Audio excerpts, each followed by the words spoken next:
you're given, that's how we live it. Don't be mad at the system, it's simply how we've existed. I hear a lot of people talking like they politicians and choose to be an accountant because it's safe in a business.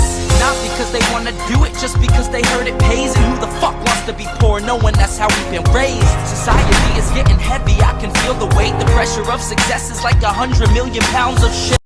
How you guys doing today? It's Anthony Gangi. Welcome to another episode of Tier Talk. Guys, great episode coming our way. And you can see I'm rubbing my hands. That means I'm expecting something good, which is a good episode coming our way. I took a little body language. I know when someone does this, they're expecting something. So guys, it's a great episode. It's a good episode too. It's about keeping violence low in the prison. And you know what you need to do, preventive measures, reactionary measures. But guys, remember, reactionary can also be preventive in the long run, by the way. How you react means that you can learn and then hopefully use that learning to prevent. Now, guys, we're going to have two guests on with me. We're going to have Gary York, obviously a background in investigation. So he's going to be able to kind of touch on that aspect because obviously we do lean on our investigative divisions. And we also have Scott Woods, who's first time he's coming on our channel. He's going to introduce himself, but he does have some time leading a CERT team. So now we got some frontline, myself with management. So I really feel that we can cover a lot. I don't know if it's everything because obviously, everybody has their different styles. That's what we have the comments for. Educate us so then we could do it again and add the new information in there. But Gary, author of Inside the Inner Circle, Corruption Behind Bars. How are you, Gary? Doing fine. Thank you for having me on the show today. And this is a great topic because you do want to keep prison violence at a low. And there's so many different ways to do it. I worked the front line before I was an inspector and then after I was an inspector. So the inspector part was all in the middle for 12 years. So yes, I'm excited to hear the discussion and what we can give. And you're absolutely right. I hope people give their experience back in the comment section. Yeah, I think we're going to lead us somewhere. And I just want to see where people take the ball. And I'm going to give a shout out. One of our boys, I hope I say his name right, Todd Cicerone or Cerrone. I'm hoping I'm saying the name right. I only know him through the YouTube, but he is a very great member of our community. I mean, if you ever read the stuff that he comments, it just adds value.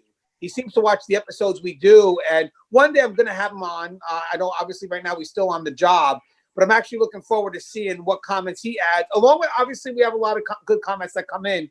But for some reason, Todd's the first one that comes to my mind. And guys, we do read all the comments. So don't think that, we don't notice that. And obviously, that could lead into our next topics or it could elaborate on some of the topics we've already done. Or if you have a request, hey, Gans, can you cover this? Hey, Scott, do you mind introducing yourself to our audience? Yeah, hey, thanks, Anthony, for having me on. It's a pleasure to be here and also with you, Gary. Scott Woods here from Indiana. I've got a career background in corrections, over 10 years here in Southern Indiana. Before that, some time, 4 years in the United States Marine Corps. As Anthony had stated, I ran a CERT team for a little bit here in a jail setting, a pretrial confinement setting, and very, very fortunate to have had that role. Now, real quick, I noticed you have a hat, Command Sourcing, correct? Can you tell us just briefly a little bit about what that company offers? Yeah, absolutely. So Command Sourcing is a group that takes care of and provides products for jails, prisons, pretty much anybody else that is in need of vetted out products. We deal with anything from body scanners, the wrap restraint device that is for use of force and dealing with combatants, that's a safer restraint device, now down to the UVC product that jails and prisons are using to help combat COVID, but also things like influenza, mold, mildew, staph, SARS, everything that's plagued the jail and prison system for many years. Now, guys, I do have one of their setups here. It's valued at $1,500. It was given to me from the company, a good friend of mine, Charles Hammond.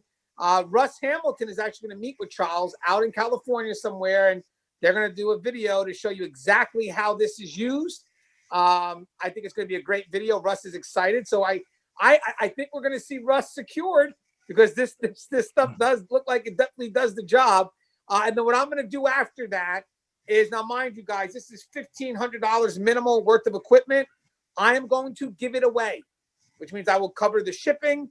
And how I give it away is I usually go to the people that are the most productive in my community. It's like, you know, you add value, maybe I could do something for you. So the cool thing is whoever I give it to, hopefully you're on the job and you could bring it to your people and let them see what this is about. But I want to get the video out there first, so you're able to show them the equipment and then see the video. And guys, it's free equipment. So again, you know, keep giving me the comments, keep helping our community grow. And I will try my best to always give back when I get something. Now, guys, if you haven't, the show Tier Talks for you, brave men and women that work in corrections. So please subscribe, interact, engage, comment, hit that bell. Bell's going to notify you every time I post a video. We're going to go to our sponsor. Then we're going to talk about combating prison violence. Stand by. I wanted to attend a university that had an intelligence program. I wanted to look at problems different. I wanted to increase my critical thinking abilities. AMU offered those avenues to expand. Obtaining your degree as an adult, you're actually paying yourself and investing in yourself. You can't put a dollar on it, it's priceless. It's something that can never be taken away from you. American Military University. Learn from the leader.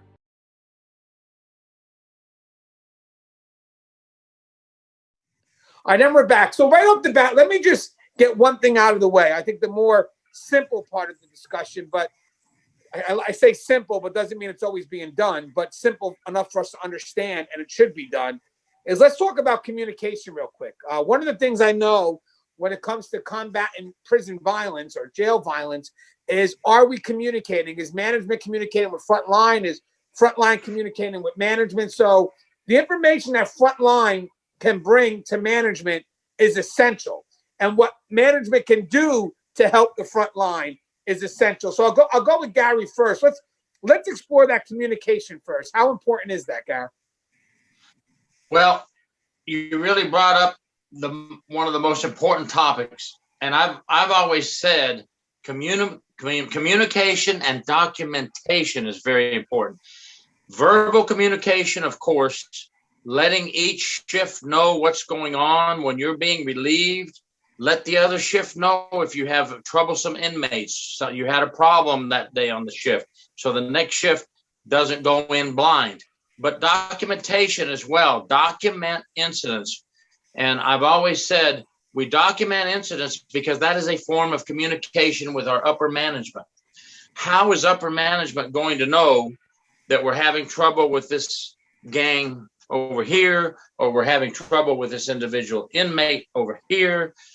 And if we document it and send it up the line, not only does your upper management use this information, but classification uses it, because they know from your reports on the front line, they gather information and they decide, does this inmate does his custody or need to be changed? Does he need to be transferred to another prison because of certain activity?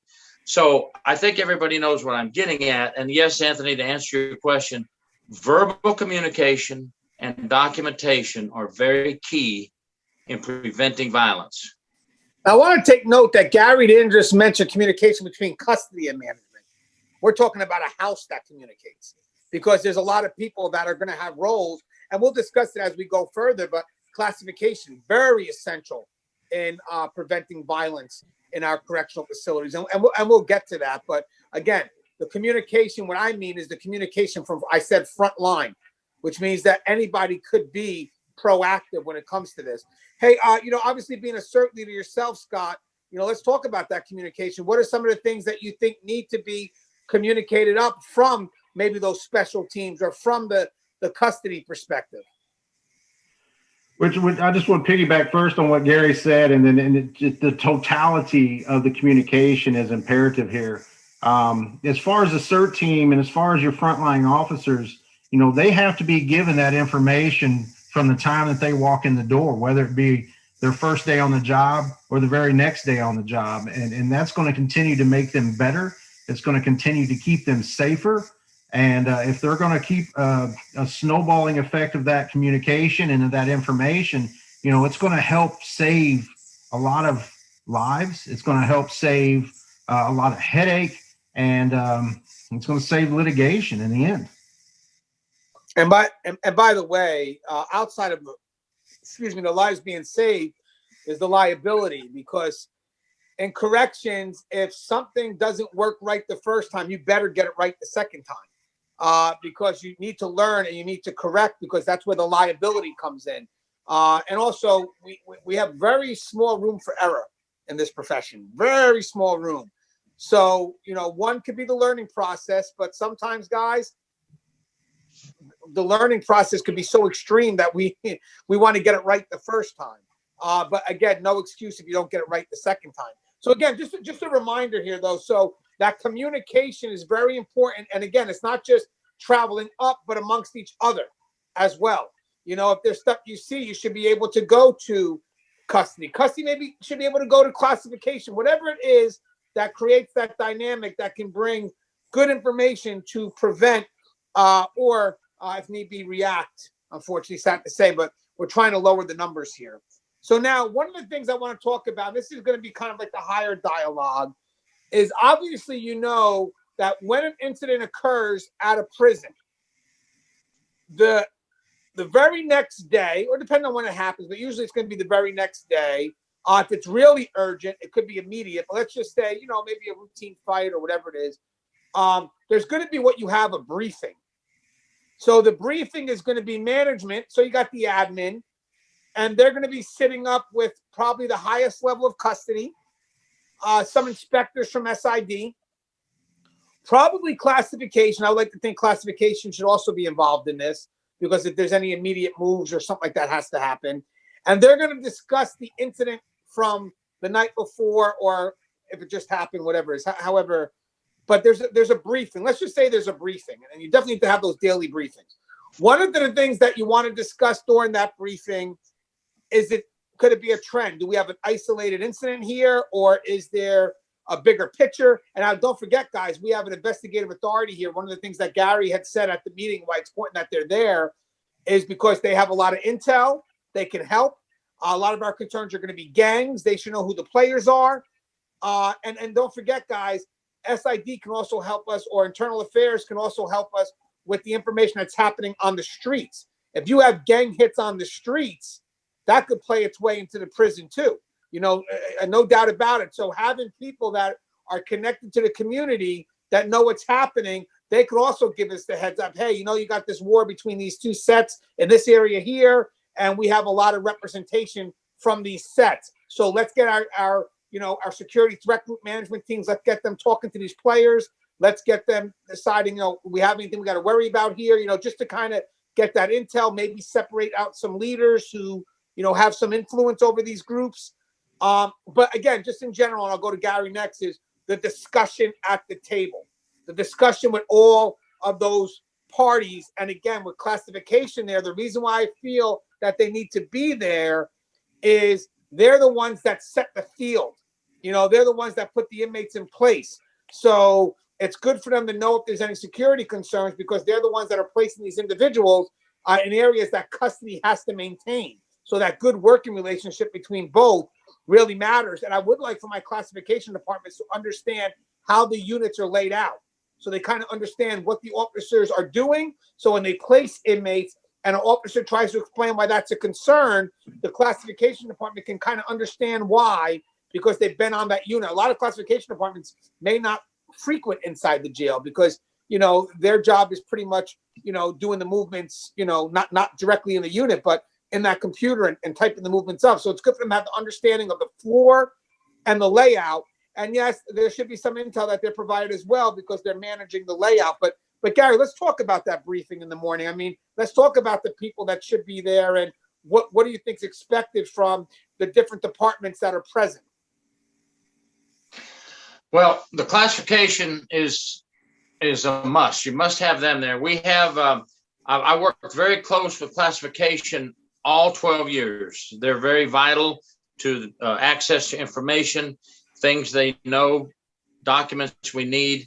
And we here in Florida have a 10 a.m.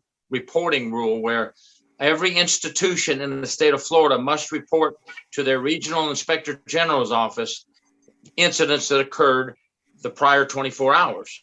So now there are incidents that are reportable and incidents that are not reportable to us. Some incidents that are not on the reportable list obviously are handled by the institution, however they see fit. Other incidents that are more serious involve the assistant warden, the warden, classification, the inspector general's office, and it can even go up to Tallahassee if it's a high profile case. They get involved right away. So it is imperative that you have all these people working together, discussing the problem. And as you said, you have to discuss, is this an incident that we must immediately transfer inmates for officer protection? Maybe it was a threat against officers by gang members. Well, we need to do something immediately. We can't sit around and just say, well, here's the investigation, inspector. You got 30 days to complete it. No, threats against staff by gang members need immediate action taken. So we'll all work together and determine what we need to do with these inmates and get them out of there or lock them up and let us come and interview them and investigate and so forth. So, and on the other hand, we need to know if there is cases that involve attempted escapes. You know, there's so many high profile cases and riots, information about a riot that's about to occur. These are all high profiles that I'm kind of pointing out that need immediate action. Sure, there's other cases that we can assign and come investigate within the next few days. But let's just stick with high profile for right now, because we're talking about violence in this video. And all those things I just mentioned include violence. And we can't just sit around and wait on it. That's why it's good to have this team together and discuss our plan of action together. Hey, I'm the inspector. I'm getting in my car now. I'm 2 hours away from you. I'll be there as quick as I can. And the warden says, in the meantime, this is what we're going to do. And the classification people say, well, hey, while you're doing that, warden, maybe we suggest this. And we work together, get the problem contained, so then we can go forward and prevent the violence or further violence from happening. And by the way, the intel is ongoing. So one of the things that we mentioned is sometimes you obviously have to check, like, is this like if there are two gang members that are fighting, is this an isolated incident or is something going to happen out of this or whatever? So now we're going to go to the boots on the floor. Custody's obviously in there. So we're going to get our team in. They're going to start talking to some of these inmates. So, I mean, Scott, from your perspective, when they're on the floor and they're starting to interview these inmates to make sure, you know, do we have an isolated incident? Do we not have an isolated incident? What are some of the things that they're going to, you know, maybe interview these inmates about, discuss with them? What are they looking for? Well, as Gary stated, you know, what are we looking for? And you talk about cutting down on riots, and these circumstances could have cut down on the 43 potential deaths in Attica, and then, you know, the 33 in New Mexico back in the day. When the teams go in and we're starting to get these people out, you want to just be dynamic, and you want to use that overall dynamic security to do numerous things. First thing you're going to do is separation of everybody and get everybody together and let your people and your teams come in to start questioning to find out the root of the cause. Whether it be another inmate, rival gang members, somebody that owes a debt, maybe even something that was created by an officer, and then get that handled, create a plan that's going to keep everyone safe initially and maintain that safety and security of the facility that you're tasked with, and then ultimately devise a plan that's come down from the top and you know, execute that plan, whether it be the maneuver, whether it be a high-risk transport to some other facility, and to take care of you know, the message that you're trying to put forth and to execute the orders from above. And I want you guys to know everything that Scott is saying is about showing that we're in control. So even if that means separating the leaders if need be, you know, whatever it is, you're going in being aggressive, but letting them know who runs the house. Also, from a frontline level, and again, you know, if there's a wing, you know, rumor mill, maybe there's a riot. We're talking about bigger things here at this point. We're doing searches for weapons. We're doing whatever we can to make sure that we're on the preventive side. So if God forbid there is something, we did what we can to eliminate the arsenal. Don't forget, not even just cells. Check the public areas. Check where there's easy access. because sometimes the inmates, they don't want to get caught with the weapon. So they put it, in a public area where they can quickly run to and grab what they need. So again, right now, just in short, you got the daily briefing that's going to get intel from multiple departments, and then should come up with a plan. But the key is during that briefing is to kind of see, is this an isolated event? Do we have to worry about something? I mean, a great question to ask after every fight is, are they gang members? What gang are they in? And sometimes they're not, but sometimes you could, have one guy a gang member, the other one's not, and the gang member gets his ass kicked. Does this guy got to get put in PC? Because he just kicked the other guy's ass. So it's good to kind of know who's involved. And guys, it doesn't matter what the incident is. Ask the questions and truly make that determination. Is this an isolated incident, or does it have the chance to get bigger? Now, one of the things that we mentioned was Attica. That kind of brings me to the grievance system, the JPAYs, the IRFs, maybe even just the different departments that can collect intel. Believe it or not, there may be a lot of inmates that when they start to get word that something may happen, they may not want to get involved. Maybe they're closer to leaving, who knows? So usually what's going to happen is, and it could, little birds start making noises, whether it's through the JPay system, whether it's through our investigative authorities and their sources, whatever it is. And obviously you have to treat each one as if it has the potential to be something serious. Even if you're on a little bit of a goose chase, hopefully you keep it controlled. Don't be running around like a chicken without its head.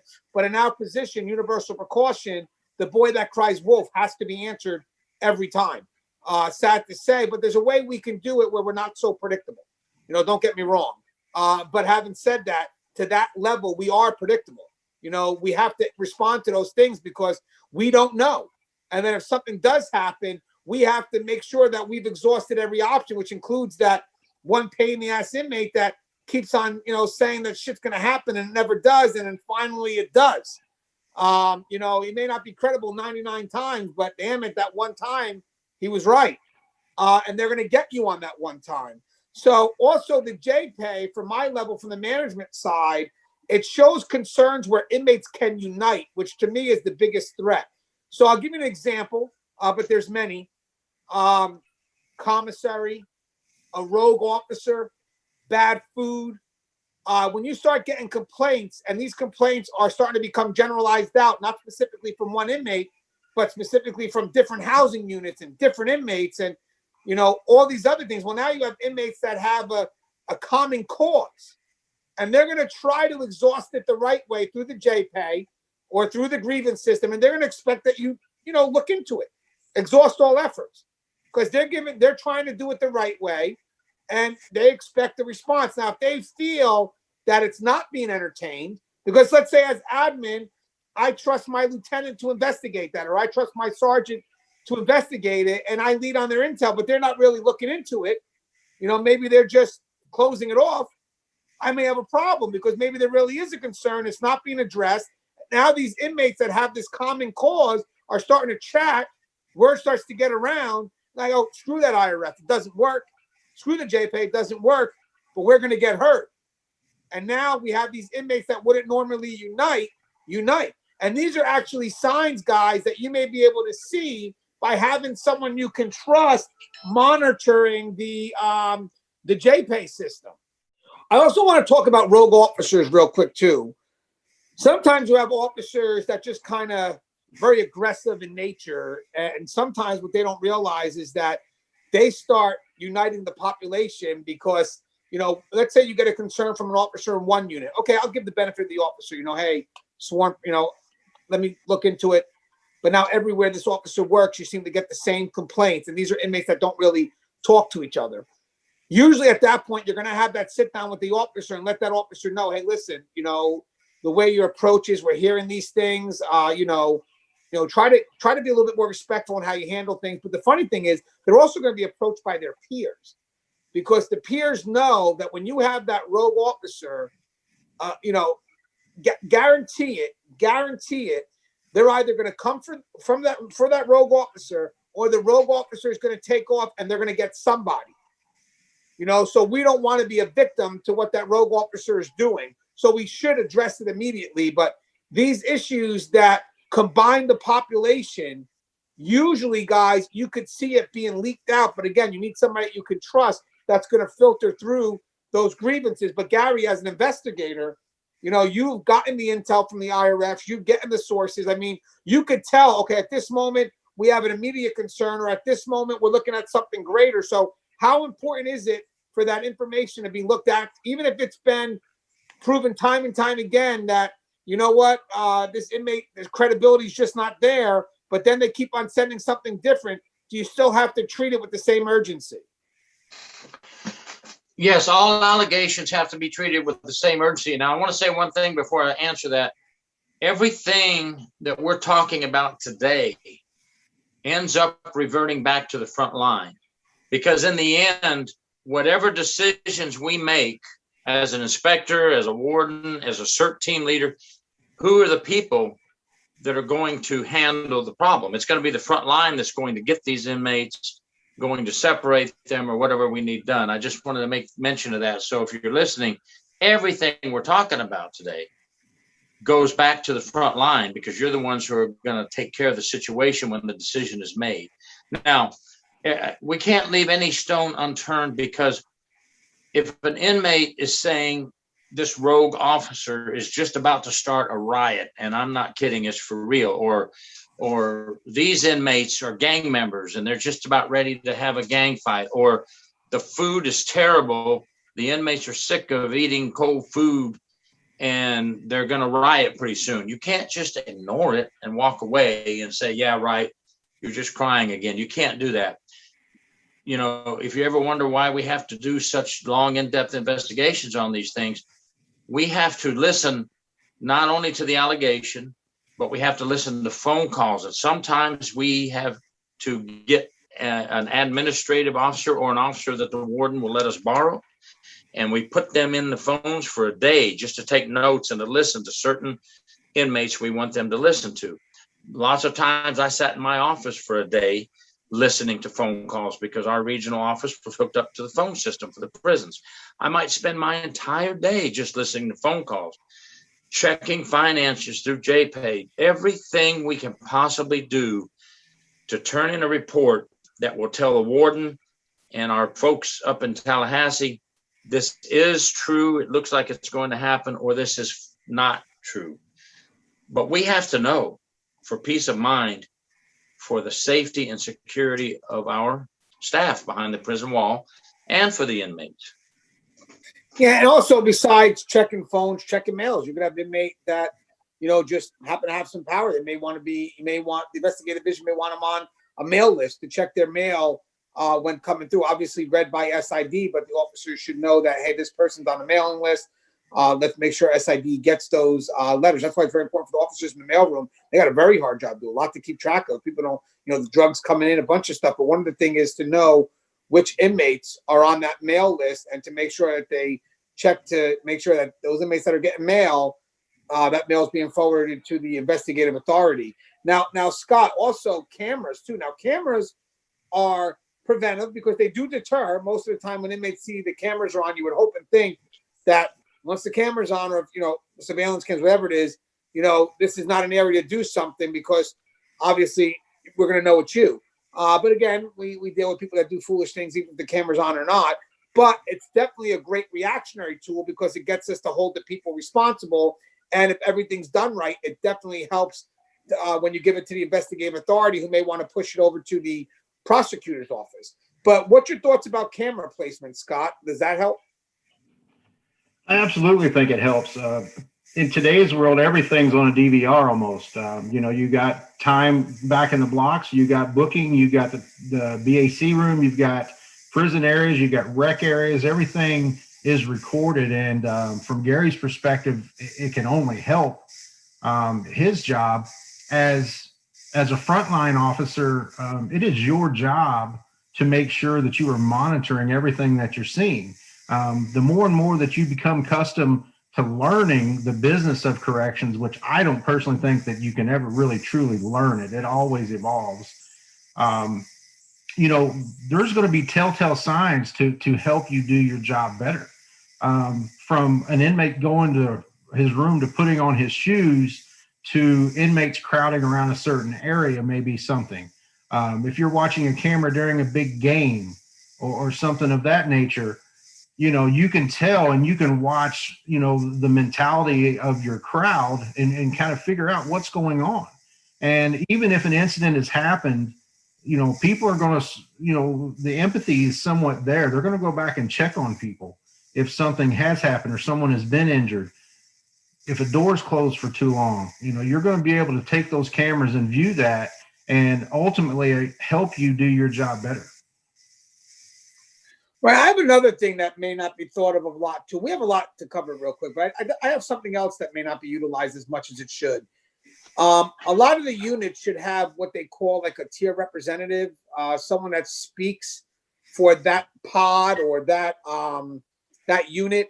The reason why they need that is because sometimes the administrator or management or higher level custody may not be able to have the chance to speak to every inmate. So it's good to kind of have those meetings once in a while to kind of see what the temperature's like, you know, what's happening, and to have that relationship with those tier reps. Now, they need to trust you. You know, they need to also be seen as effective, which means if they have concerns and their concerns are valid, we need to help them, make them look effective, because they're the ones that are going to kind of keep the peace. I'm not going to say they're put into a trusted position, but we do rely on them. You know, we do rely on them because they're elected from the inmate population to speak on their behalf. So when they have a concern, you got to make them look, especially if it's a needed concern, they got to look effective too, because you want to maintain the trust that they need with the population to keep this dialogue going. So I know as management, having that relationship with the tier reps is essential. I don't know if a lot of people see the value in that, but there is, because they're able to give you a lot of information back and forth. But as long as you, like, if they come up with a generalized concern that, you know, really does affect the population, and they bring it to your attention, it makes them look good when that's fixed.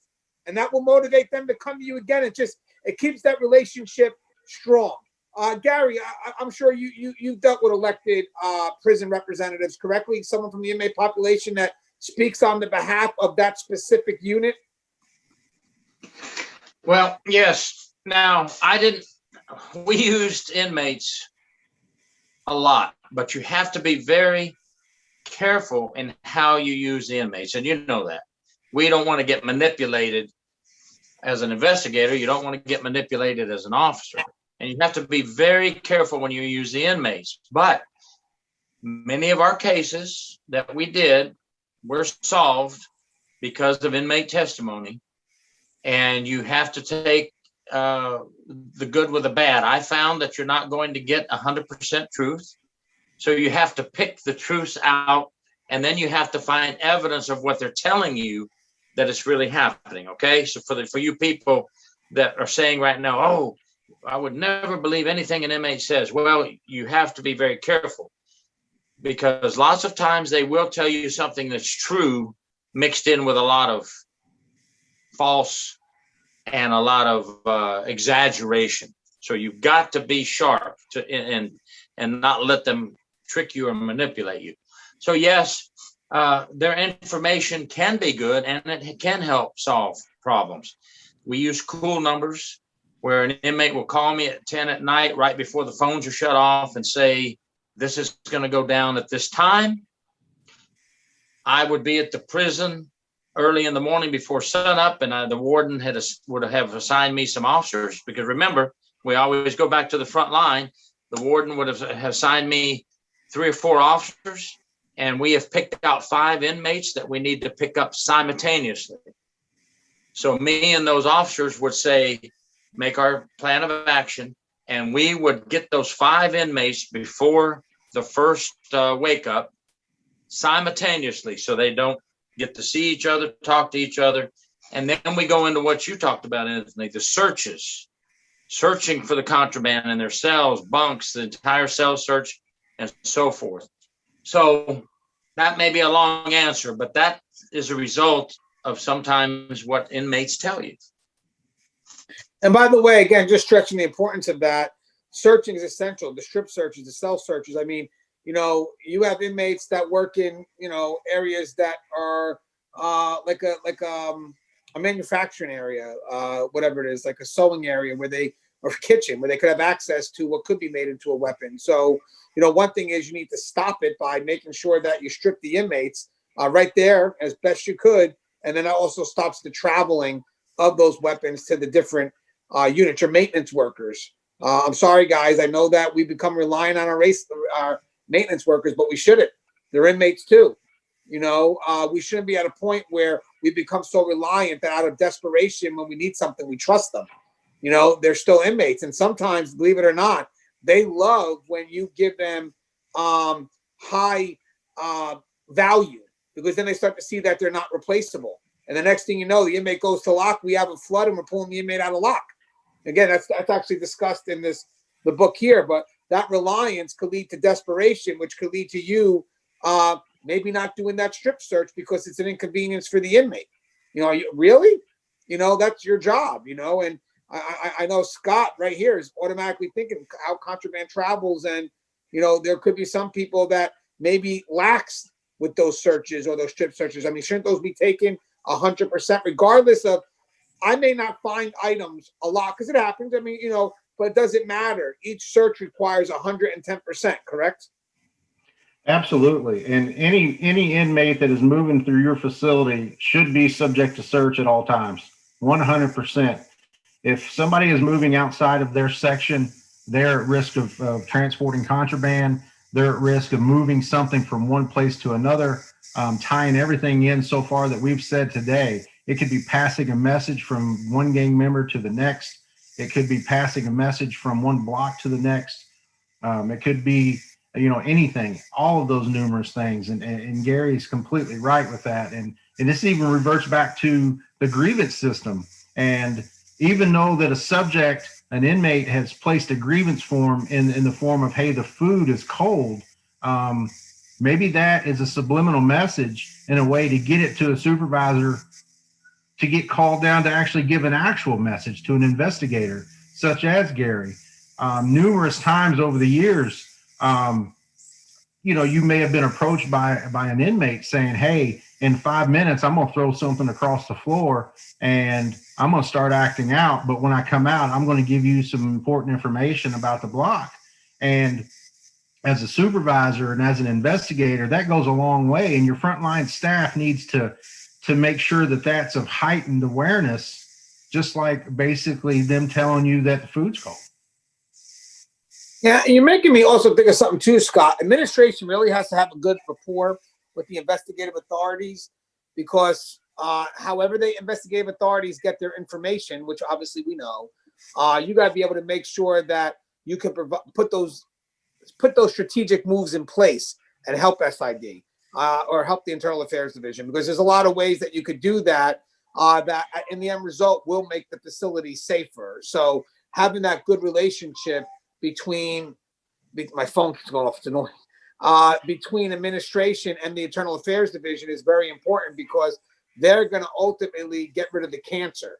So when you see administration and those Internal Affairs Division not getting along, that could really hurt the facility, because the investigative division has a job done, but their power may be limited into what they can do, especially if they're trying to do things more covert. That's where there's got to be that teamwork between the administrative party and the investigative division. But I'm going to tell you something. If that teamwork's not there and they're not watching each other's back, I mean, Gary, what's the result of that? Well, you really hit a great point, and so did Steve. You hit a great point too, about how the inmates get word to you, the communication. I really love that. I guess I'm allowed to say convict savvy. You're convict savvy. You know what they're to look for. And I appreciate you saying that. But now to your question, Anthony, the wardens and assistant wardens, when I say, hey, we're going to put a wire on an inmate, we have permission from the state attorney. Now, remember, folks, we have to get permission. from the state attorney in a criminal case to wire an inmate. We can't just go in there and put a wire on them. And then we have to have the inmate sign a form that if they get injured while wearing this wire, we're not responsible, because they can get injured if somebody finds out they have that wire. I need the warden's help. So the warden says, take Officer so-and-so and take Sergeant so-and-so. Tell them what you guys want to do. And I would actually sit down with the sergeant and the officer, and we work together. We're not worried about who's who and who's rank, who's the inspector, who's the sergeant. We're going to catch this person bringing drugs into prison, okay? And for this case I'm talking about, I remember it well, it was 2 nurses bringing marijuana to the inmates. So anyway, we caught them in the end. But it took the sergeant and the officer to work with me, because they have to watch. Once the inmate leaves the room with a wire, he needs to be in view of somebody at all times. Can't be me. I'm the inspector. If I walk on the compound, everybody shuts down.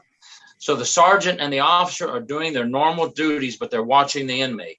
He goes and talks to the nurse, blah, blah, blah. We get the recording. He comes back. Everybody's safe and sound. Just a short example of how we must all work together to save safety and security within the prison. Right. I want to mention something too, because Gary touched on it with the contraband. People think that drugs, nonviolent, is probably the cause for a lot of our violence in prisons. I have to say, and cell phones, that's how they communicate without anybody hearing the information. So if you have inmates with cell phones, look what they can communicate without the proper investigative authorities kind of looking through the information to make sure we're safe. So of course they want to get those cell phones, because there's no one monitoring those phone calls. So again, people want to look at drugs and say one thing, and cell phones, I mean, think about it. Drugs will lead to violence. Cell phones, same thing. Again, it's communication that's not being checked, because we have no way of doing it. So that's why we wish we can get some help with that on a higher level. Another thing I want to mention real quick, and we'll start coming to a close, is also see what's happening. We mentioned the streets. Don't forget about that. But also see what's happening at the other facilities. Not even just the facilities within your agency, but even nationally. There could be trends that happen nationally, like when George Floyd, you may get an uproar in the prison. Again, you may not get it right away, but if a prison in California gets it, it may motivate inmates in New York to start doing it. So kind of knowing what's happening, again, locally, nationally, what's happening within your agency itself is important, because it could lead to trends. And I'm sure being a member of a CERT team, I'm sure you guys are constantly looking at what's happening in other places and trying to see if at any time could that happen here. I mean, would you agree with that, Scott? That's a good preventive measure? It's a very good measure to think about what's happening around the nation and keeping up to date with the types of things that's going on around the nation.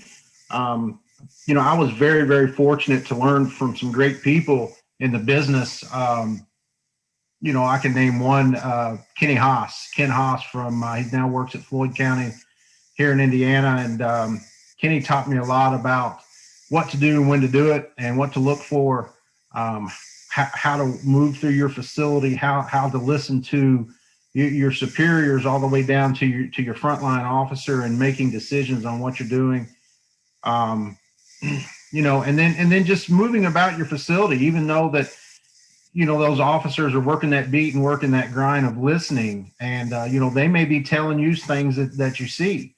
Maybe you brought up the George Floyd incident, maybe some type of technique that is readily used in your facility is kind of mimicked by what has happened, or something that's happened.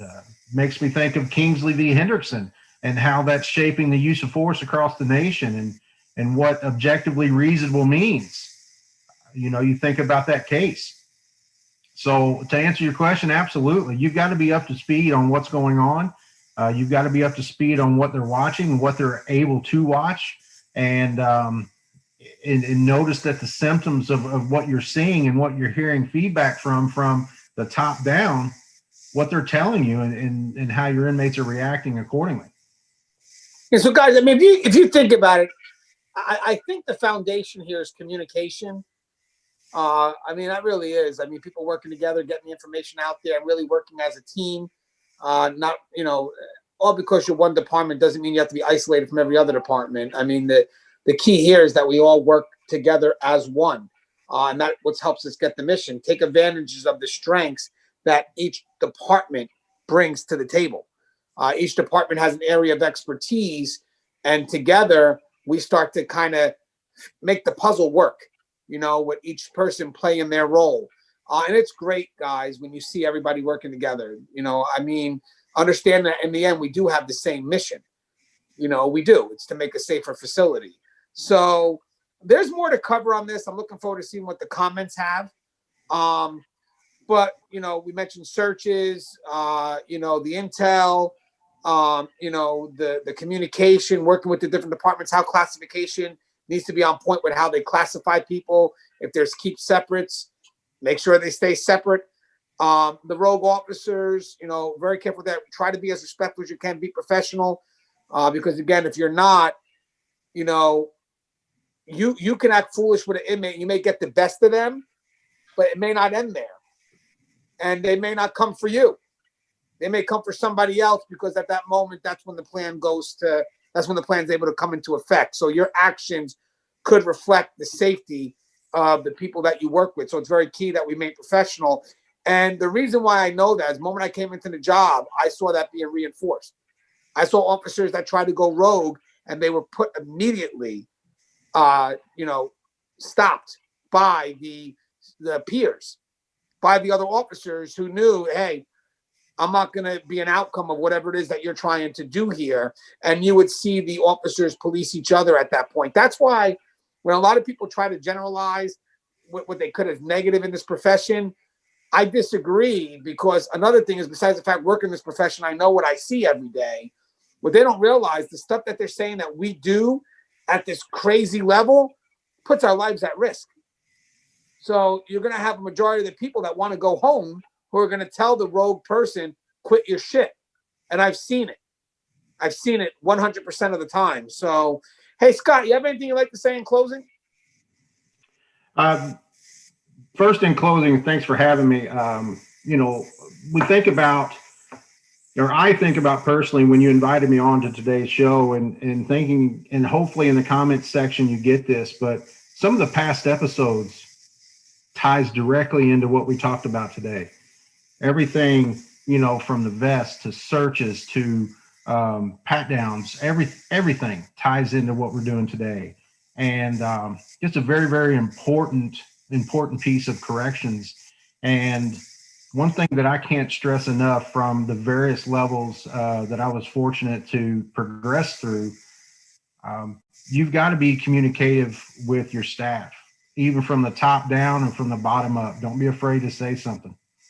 Do not be afraid to say anything. And if it's privileged information from, let's say, Gary down to the officers, let the staff know what's going on, and teach them what to watch for, and teach them what to see. I think that's great advice, Scott. And actually, guys, he's right. We covered some videos. I'm sure throughout my 850 something videos I have, we probably did a very good circle on what we discussed here. But this was great because we actually brought management and frontline together. The different departments showed value into what everyone does. So maybe if you want to hate those internal investigative divisions, maybe we provided a picture of how important they are in those. And maybe if you're an investigative person not thinking that custody matters, maybe by telling you the role that we play, which I'm sure most of them are going to see. And then those evil generalizations. I hate those evil generalizations. Hey, Gary, what's your thoughts in closing? Well, folks, in closing, I, as an inspector and investigator, and many of my colleagues know and knew and always had the front line working with us when we could. There's some things we can't say until it's all over. The front line, as I've always said in my videos on my channel, is they are the backbone of the agency, and we all must work together to keep everyone safe behind those walls. And we always appreciate the front line. Heck, out of 28.8 years, I was the front line, except for those 12 years as an inspector, both in the state uniform and the sheriff's uniform in the detention at the county. So I know what it's like on both sides of the fence, and I respect everyone who works in corrections, and especially those who work together. Thank you for your service. And so for some of the trolls that come on this channel and think that we don't do nothing to, stop prison violence, I guess we just made this up at the top of our head just now. Like, this is experience. That's all this is right now that came through. This was not a dialogue that we prepared. It wasn't. We had no idea where we were going with this. We're just thinking through our daily routines, what we do every day. And that's why it came out so easily. So for some people that think that, we just want inmates to hurt themselves and we don't care, well, then I guess we got to be geniuses right now, because everything we thought of right now that came to our mind, guys, on the real note, comes from experience. It comes from doing it every day. And that's why it becomes so easy to say, because it becomes a practice that we live by. So remember that. For those that try to knock that, we don't do that, we don't do that, we don't do that, then how would I be, or how would we be saying it? It's sometimes the way they paint that picture. Now, guys, again, if you haven't, the show Tier Talks to you, brave men and women that work in corrections. Hey, guys, books on the market, links in the description. Don't forget to please subscribe, interact, engage, comment, hit that bell. Bell's going to notify you every time I post a video. Stay safe.